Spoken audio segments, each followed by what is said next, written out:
43,000 కోట్ల రూపాయల నిధులతో రామగుండం ప్రాంతాన్ని సుందరంగా తీర్చిదిద్దుతూ మరో 1,00,000 మందికి నివాసాన్ని ఏర్పాటు చేసేలా ప్రణాళిక రూపొందిస్తున్నాం. రామగుండం ఎమ్మెల్యే రాజ్ ఠాకూర్ వెల్లడి.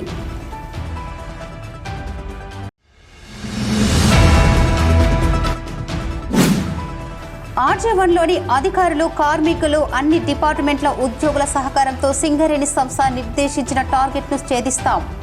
RJ1 GM లలిత్ కుమార్ వెల్లడి.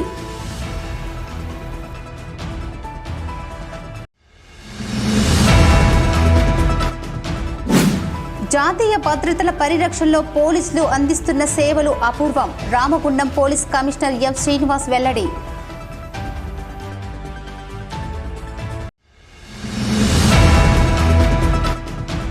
స్వాతంత్ర సమరయోధుల త్యాగాలను గుర్తిస్తూ ప్రజలంతా స్వేచ్ఛా వాయువులను పీలుస్తూ గణతంత్ర వేడుకలు సంతోషంగా జరుపుకోవాలి. Godavarikhani municipal court junior civil judge సార్విక సూచన.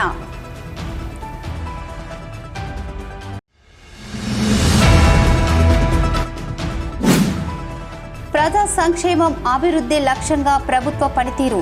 జిల్లా కలెక్టర్ కోయ శ్రీహర్ష వెల్లడి.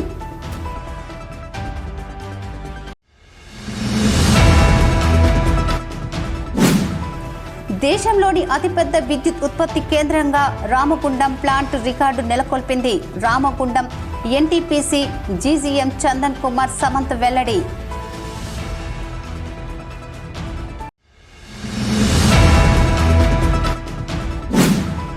రామగుండం కార్పొరేషన్ అభివృద్ధిలో భాగస్వాములు అవుతూ అధికారులు, సిబ్బంది ముందుకు సాగాలి.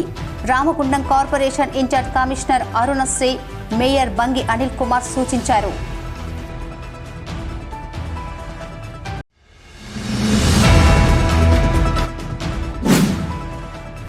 స్వాతంత్ర్యం కోసం మహానీయులు చేసిన త్యాగాలను స్మరిస్తూ మనమంతా వారు చూపిన బాటల్లో నడవాలి.